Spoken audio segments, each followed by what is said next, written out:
हरे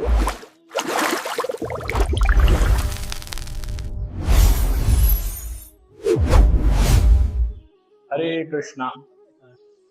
सभी भक्तों का श्री श्री राधा गिरधारी जी के इस प्रांगण में बहुत बहुत स्वागत है। और सबसे पूर्व कथा प्रारंभ करने से पहले आप सभी को अंग्रेजी भाषा में हैप्पी इंडिपेंडेंस डे। तो आज हमारा स्वतंत्रता दिवस है। जैसा आप सबको पता होगा कि कल के दिन भी इंडिपेंडेंस डे था। किसका था पता है किसी को? पाकिस्तान का इंडिपेंडेंस डे था, राइट। और अगर हम अमेरिका का देखें तो आता है 4 जुलाई को। और इसी तरह से अगर हम फ्रांस का देखें तो फ्रांस का आता है 14 जुलाई को। तो हम क्या देख रहे हैं कि इंडिपेंडेंस डे आपके पासपोर्ट के आधार पे बदलता जाता है ना। आपका पासपोर्ट जहां का है, और पासपोर्ट कहां से? जहां पे आपने जन्म लिया है। और जन्म किसने लिया है? आपने शरीर धारण किया है। तो अभी जो इंडिपेंडेंस डे हम सब मना रहे हैं, ये शरीर से जुड़ा हुआ इंडिपेंडेंस है। लेकिन क्या हमारी आत्मा स्वतंत्र है? तो क्या हमारी आत्मा स्वतंत्र है? हम इस पर चर्चा करने की कोशिश करेंगे। हम जानते हैं कि वास्तविक स्वतंत्रता क्या है, इस पर हम थोड़ा चर्चा करते हैं। तो अगर हम देखें इस भौतिक जगत को, भगवत गीता बताती है ये जेल की तरह है। जेल। आप कहेंगे जेल कैसे हो सकता है? इसके लिए संस्कृत में एक वर्ड यूज होता है दुर्ग। तो इसको बताया गया ये दुर्ग है, और यहाँ पे दुखालय है। दुख रहते हैं यहाँ पे। जेल में खुशी तो होती नहीं है। कोई भी जेल में देखा आपने जो बहुत प्रसन्न रहता हो, दुखी रहता है वहां पर। तो ऐसे इस दुर्ग के अंदर दुखी दुख है, इसलिए इसको बताया गया दुखालय। अब जेल के अंदर सब पे निगरानी रखने वाला कौन होता है? कौन रखता है? जिसको बोलते हैं जेलर, बोलते हैं ना। तो ऐसे ही दुर्ग यानी कि इस जेल, इसका जो जेलर है वो जानते हैं कौन है? जिससे बना उसके जेलर का नाम जो है दुर्गा। आपने नाम सुना होगा लेकिन आपको उसका अर्थ नहीं पता हो क्या है, राइट। दुर्गा क्यों बोला जाता है देवी को? दुर्गा बोला जाता है क्योंकि दुर्गा की रक्षा करती है। आप महाराष्ट्र में, तो महाराष्ट्र में दुर्गा कॉमन शब्द है। जितने किले हैं उन सबको ऐसे दुर्ग बोला जाता है, राइट। उसकी रक्षा करने वाली को बोलते हैं दुर्गा। तो इस दुर्ग की, इस जेल की रक्षा कौन कर रही है? देवी दुर्गा मैया कर रही है।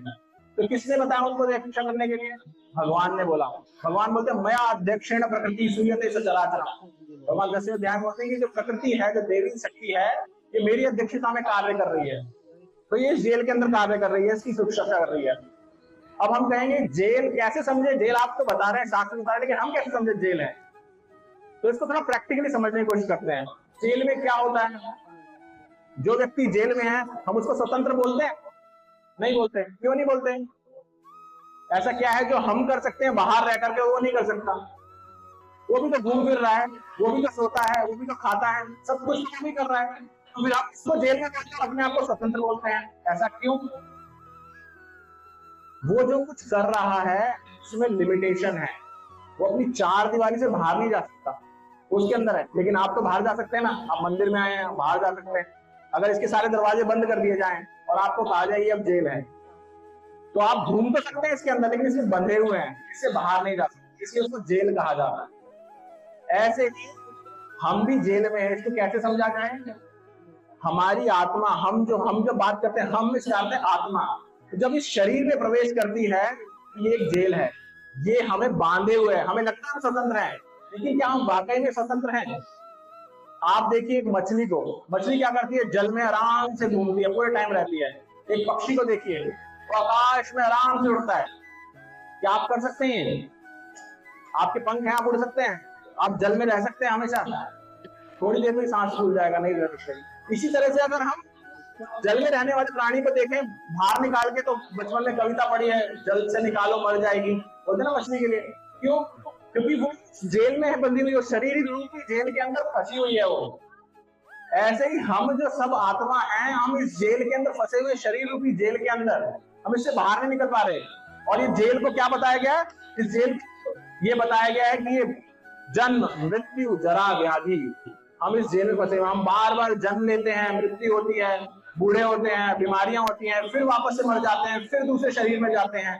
तो आप इस भौतिक जगत में जब जब जन्म लेते रहेंगे, तब तक आप इसी चक्र में फंसे रहेंगे। अर्थात आप जेल के एक कमरे से दूसरे कमरे में जा रहे हैं, दूसरे कमरे से तीसरे कमरे में जा रहे हैं, सिर्फ आप यही कर रहे हैं। अब कोई ये बोल सकता है कि भाई ये व्यक्ति फला फला व्यक्ति जेल में है, लेकिन उसके तो जेल में उसको एसी मिला हुआ, कलर टीवी मिला हुआ है, इंटरनेट का कनेक्शन है, वो फेसबुक, इंस्टाग्राम, ट्विटर सब यूज कर रहा है, तो हम उसको अच्छा बोलेंगे? वो जेल में है, वो अच्छा लग रहा है जेल में रहते हुए, लेकिन जो बाहर है जेल से उसको पता है स्वतंत्रता क्या होती है। वो अंदर लग रहा मैं आनंद कर रहा हूँ, क्योंकि मेरे को तो बेड मिल गया है, मुझे एसी मिल गया, इसलिए मैं आनंद कर रहा हूँ। लेकिन बाहर वाले व्यक्ति बोल सकता है तो जेल में फंसा हुआ भाई। ऐसे ही हम सब भी, चाहे हम मनुष्य योनि में हो चाहे देवता की योनि में चले जाएं, लेकिन हम जेल में ही फंसे रहेंगे। ये ऐसे ही है कि हमें एसी का रूम मिल गया, डबल बेड मिल गया, हम फंसे हुए हैं उसके अंदर। और बाहर रहने वाला व्यक्ति जो जेल से बाहर है वो भी पहचान सकता है कि आप जेल में हैं, और वो व्यक्ति कौन है? भगवान कृष्ण। क्योंकि जेल को बनाने के लिए जो उन्होंने ही आज्ञा दी दुर्गा देवी को कि तुम जेल बनाओ, तो इस जेल में रहते हुए आप ये देखेंगे कि हमारे लिए एक खुशी की खबर यही है जो कल है, क्या है? जन्माष्टमी। जेल में, इस जेल के अंदर एक वीआईपी विजिटर आने वाला है। वीआईपी विजिटर क्या होता है? जो विशेष होता है। हमारे भगवान श्री कृष्ण विशेष है, तो वो आ रहे हैं कल, राइट? तो आपने जेल में देखा होगा, गए तो कोई भी नहीं होगा, मैं आशा करता हूँ कोई नहीं गया जेल, लेकिन पिक्चरों में आपने अवश्य देखा होगा कि जेल में, पुरानी पिक्चरों में बहुत दिखाते थे जेल कि जेल के अंदर संघर्ष कर रहे हैं, और फिर कोई एक नेता आता है, बहुत वीआईपी पर्सन, वो सबसे आके मिलता है, देखता है, और फिर एक कागज पे साइन करके दे जाता है, बोलता है तुमने बहुत अच्छा व्यवहार किया है, इसलिए तुम्हें 6 महीने पहले रिहा किया जा रहा जेल से। ऐसा बोलते थे ना। किसके आने में करते थे? एक विशेष व्यक्ति के आने से। तो जो विशेष व्यक्ति आता था, नेता आता था या प्रधानमंत्री, प्रेसिडेंट, कोई भी आया, वो जेल में आया है, लेकिन क्या वो जेल में उन जेल के कैदियों की तरह रहने आया है, कष्ट में आया है? वो किस लिए? वो ये देखने के लिए आया कौन सा व्यक्ति है जो अच्छा व्यवहार कर रहा है, अच्छे ढंग से रह रहा है, उसको मैं जेल से निकाल दूं, राइट? तो ऐसे ही हमारे जो वीआईपी हैं वो भगवान कृष्ण हैं, वो हमें जेल से निकालने के लिए कल प्रकट होंगे। और करके देखेंगे भगवान भगवत गीता के अंदर क्या कहते हैं। भगवान भगवत गीता के 4 अध्याय के 8वें श्लोक बोलते हैं, परित्राणाय साधूनां विनाशाय च दुष्कृतां धर्म संस्थापनार्थाय संभवामि युगे युगे। मैं हर युग में जन्म लेता हूँ, प्रकट होता हूँ। क्यों होता हूँ? परित्राणाय साधूनां, साधुओं की रक्षा करने के लिए, उनको परित्राण मतलब निकालने के लिए। कहां से निकालने के लिए? जेल से निकालने के लिए। तो भगवान अट्रैक्ट करने के लिए आते हैं, हमें आकर्षित करते हैं अपनी ओर कि आप यहाँ फंसे हुए हो, समझो, बाहर निकलो इधर से। तो भगवान इसलिए आते हैं। और अगर हम देखें तो भगवान भगवत गीता के जब 18 अध्याय है, उसमें जब भगवत गीता पूर्ण होने वाली होती है, तो अर्जुन जब बोलता है कि भगवान मैं आपको सरेंडर कर दिया, मैं आप जो बोलेंगे मैं वो करूंगा, तो भगवान कहते हैं मेरी एक बात मानो सर। क्या है वो? परित्यज्य मामेकम शरणं व्रज अहं त्वां सर्व पापेभ्यो मोक्षयामि मा शुचः। बोलते हैं कि सब कुछ जो भी तुम्हारे धर्म है, जिसको भी तुम मानते हो, उन सब चीजों को त्याग के मेरी शरण में आ जाओ। सर्वधर्मान परित्यज्य माम एकम। माम एकम मतलब मुझे, सिर्फ एकम मतलब सिर्फ मुझे ही स्वीकार करो, सबको सरेंडर कर दो, मुझे ही सरेंडर कर दो। तो जब ऐसा कर दो तो मैं तुम्हें जेल से बाहर निकाल लूं। अब हमारे आचार्य क्या बताते हैं कि भगवान का नाम क्या है? अभिन्न है। अभिन्न का अर्थ क्या होता है? एक ही है। अगर कोई साधारण रूप में आम बोले, आम, तो आप आम आम आम बोलिए, थोड़ी देर में थक जाएंगे और आम का स्वाद भी नहीं आएगा, नहीं आएगा ना। लेकिन भगवान का नाम कृष्ण, राम आप बोलते रहिए। क्यों? बोलते बोलते थकते नहीं है, क्योंकि उनको भगवान का अनुभूति होती है। इसलिए बोला था भगवान का नाम और भगवान अभिन्न एक ही है। तो अब जब इस चीज को हम देखते हैं भगवान के द्वारा बोले गए 18वें अध्याय के श्लोक में, सर्वधर्मान परित्यज्य माम एकम शरणं व्रज, तो हमारे आचार्य बताते हैं वहां पे हम बोल सकते हैं सर्वधर्मान परित्यज्य नाम एकम शरणं व्रज। अगर आप भगवान के नाम कर दोगे तो भी भगवान बोलते हैं मैं तुम्हें इस जेल से निकाल लूंगा, तुम्हें जो एक्चुअल फ्रीडम है वो दिलाने की कोशिश करूंगा। तो इसलिए भगवान का नाम जप करना में रहते हुए भी किन किन चीजों के अधीन है, हम किस किस चीज से मुक्ति चाहते हैं, फ्रीडम चाहते हैं। जब आप सोचेंगे तो आपको लगेगा मुझे किसी चीज का भय है, उससे डर लगता है, इससे मुझे मुक्ति चाहिए कि मैं भय मुक्त हो जाऊं। आपको लगेगा कि मेरे अंदर कोई बुरी आदत है, मैं वो बुरी आदत से मुक्त होना चाहता हूं।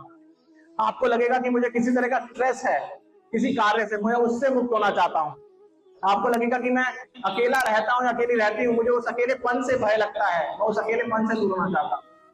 तो हम देख रहे हैं कि हमें किसी ना किसी से मुक्ति चाहिए इस जगत के अंदर। और अगर और सूक्ष्मता से देखें तो हमारे को बताया गया कि हमारे पास कितनी इंद्रियां हैं। हमारे पास हाथ से बताइए कितनी इंद्रियां हैं हमारे पास, कितनी इंद्रियां हैं बताइए सारे, कितनी इंद्रियां बताइए, कितनी इंद्रियां हमारे पास कितनी इंद्रियां हैं? 1 2 3 4 5। ज्ञान इंद्रियां 5 बताई जा सकती है, हमारे 5 इंद्रियां हमारे पास। तो 5 इंद्रियों को हम साधारण तौर पर देखें तो हम इन 5 इंद्रियों से भी स्वतंत्र नहीं है। राइट, आप सब यहाँ बैठे हैं लेकिन आपकी इंद्रिय अभी कहीं और लेके चल गई आपको। आप यहाँ, आप चाह करके भी यहाँ नहीं बैठ सकते। आप बैठ रहे हैं, गर्दन हिला रहे हैं, सोच रहे हैं कहीं और। आप अमेरिका में बैठे हैं, अपने ऑफिस में बैठे हैं, घर में बैठे हैं, लेट हो रहे हैं, प्रभु जी तो बंद करेंगे, कीर्तन करना है, आप उसमें भी कंट्रोल नहीं कर पा रहे हैं, आप उसके भी अधीन हैं। इंद्रियों को संस्कृत में बोला जाता है गौ। जैसे गौ माता के लिए गौ बोला जाता है, तो गौ शब्द 2 चीजों के लिए होता है, गौ माता के लिए और इंद्रियों के लिए। तो अधिकांशतः हम सब लोग इंद्रियों से भी स्वतंत्र नहीं है और हम बोला जाता है इंद्रियों के दास। इसलिए हम सब के लिए शब्द बोला जाता है गौदास। तो हम सब इंद्रियों के दास, इसलिए गौदास स्वतंत्र नहीं है। और जब स्वतंत्र हो जाता है कि इंद्रियों कंट्रोल कर लेता है, उसके लिए संस्कृत में एक शब्द बताया जाता है गोस्वामी।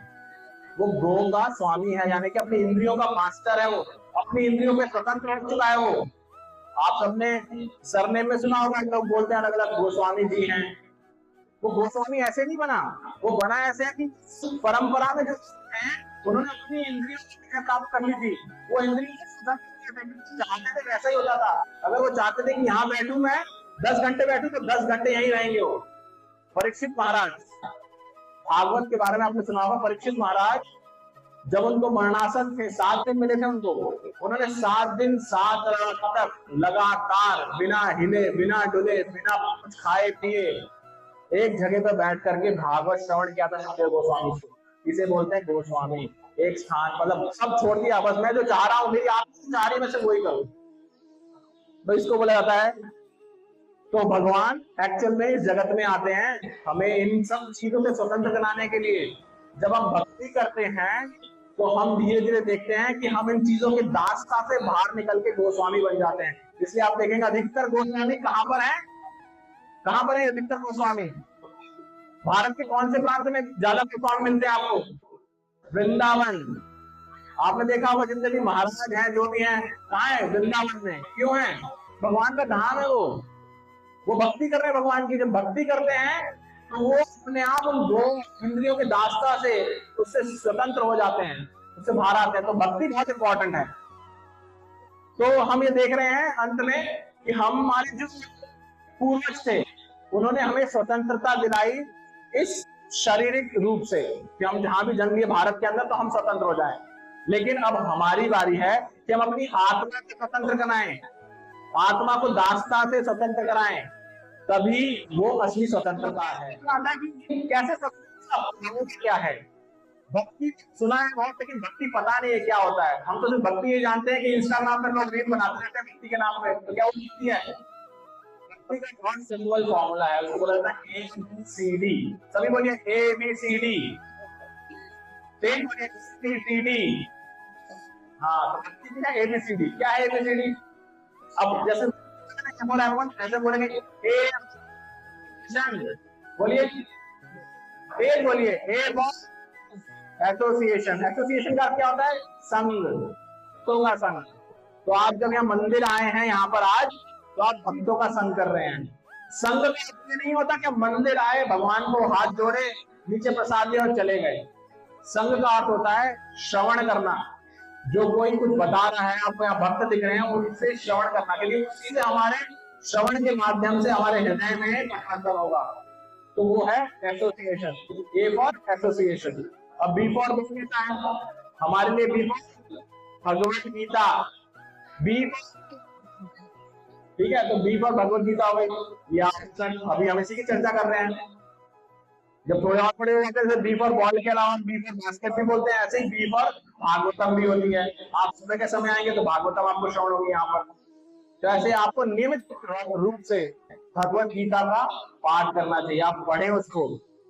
आप में से किस किस के घर में गीता है? 50% लोग हैं।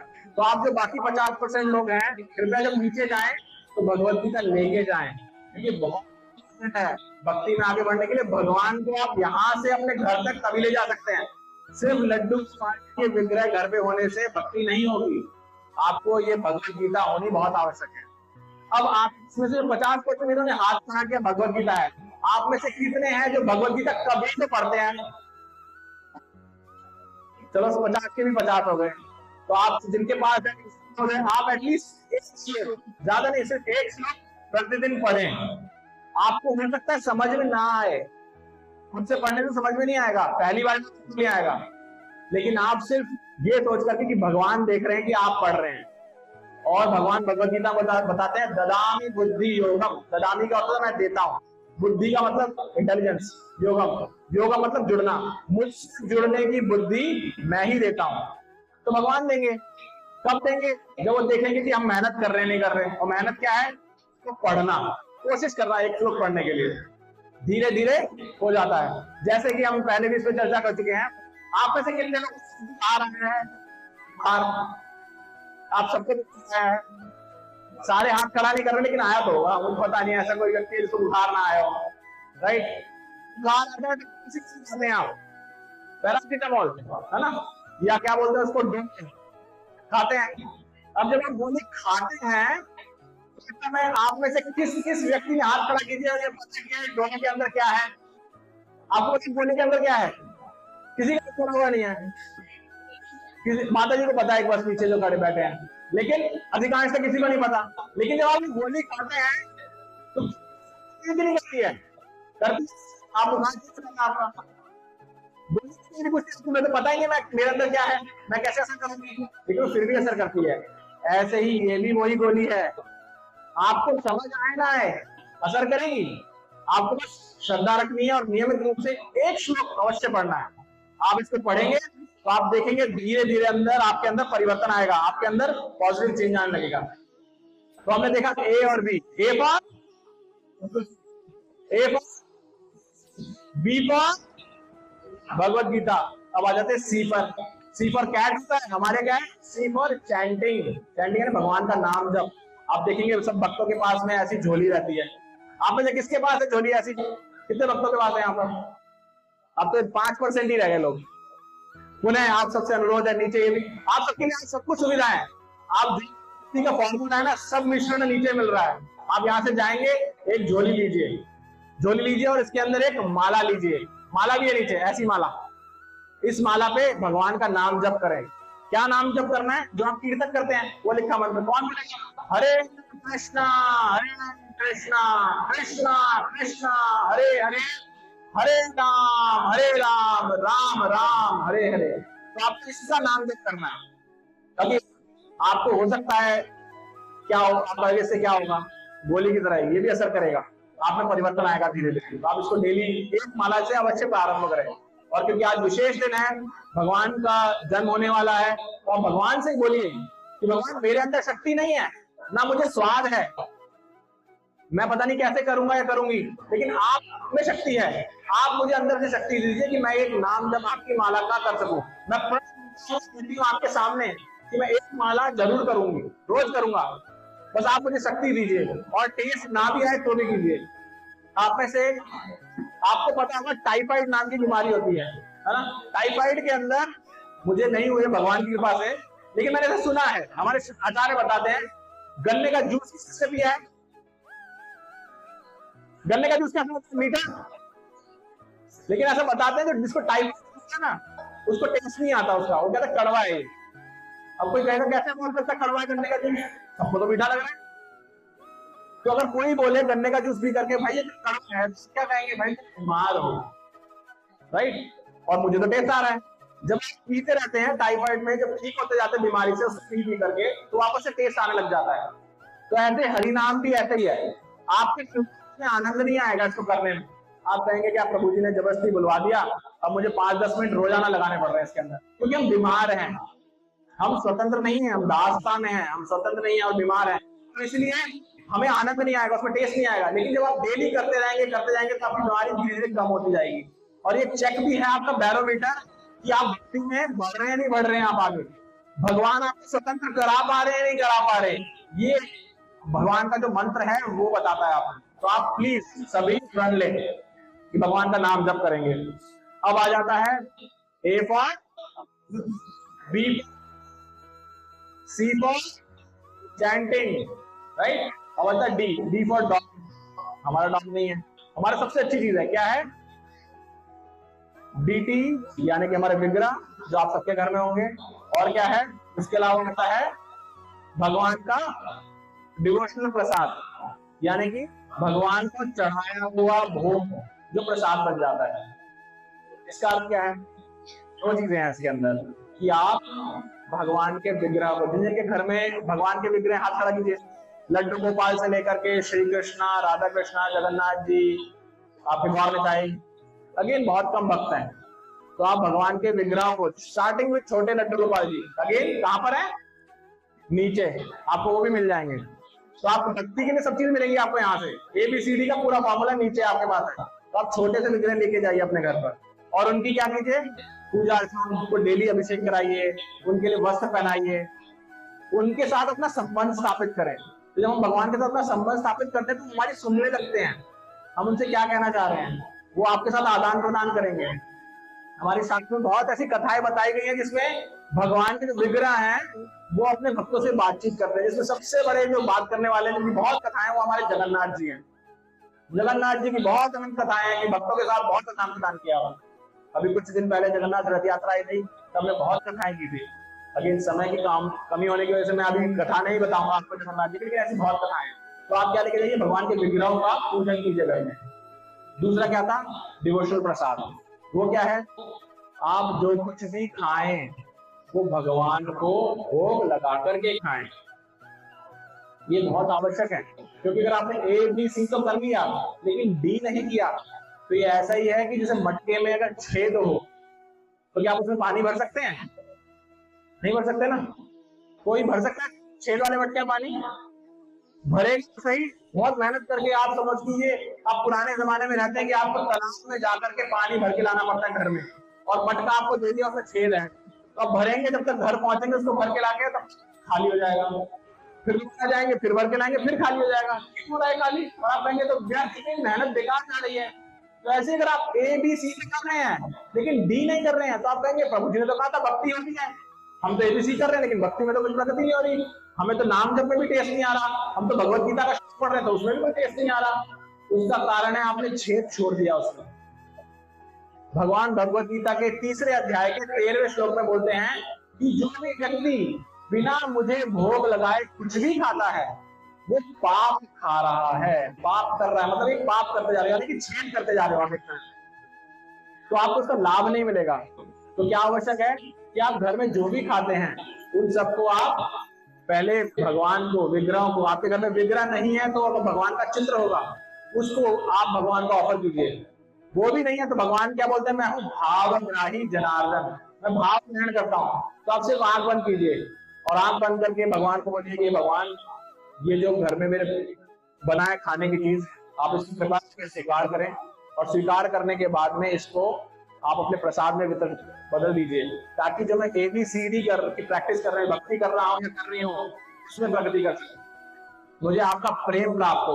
भक्ति की पराकाष्ठा है भगवान का प्रेम, तो वो मुझे प्राप्त हो।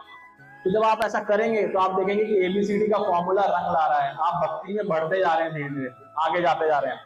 तो ये हमारा इस तरह से हम देखते हैं ABCD से क्या हमें लाभ मिलता है। दोबारा से रिपीट करेंगे, A फॉर, आवाज नहीं आ रही, A फॉर और तेज, A for, B for, C for and D for devotional Prasad, right.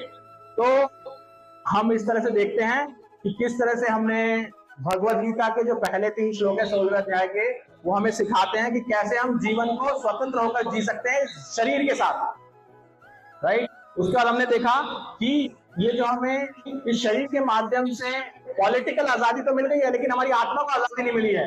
आत्मा की आजादी के लिए हमें कार्य करना है। और तीसरा है, भगवान कृष्ण जन्म लेते हैं, प्रकट होते हैं हमें इससे बाहर निकालने के लिए, और बाहर निकालने का तरीका क्या है? भक्ति। और भक्ति का क्या फॉर्मूला? ABCD। तो ये हम यहाँ देखते हैं। तो अंत में हम आज की कक्षा को विराम देते हुए हरे कृष्ण महामंत्र का उच्चारण करेंगे। हरे कृष्णा कृष्णा कृष्णा हरे हरे, हरे राम राम राम हरे हरे। सभी भक्तों का बहुत बहुत धन्यवाद, मुझे सहन करने के लिए आप सबका धन्यवाद। कुछ त्रुटि हुई हो तो क्षमा कीजिएगा, और अगर अच्छा लगा हो तो प्लीज भक्ति को अपनाइए और इस जन्माष्टमी को अच्छे से मनाइए। हरे कृष्णा।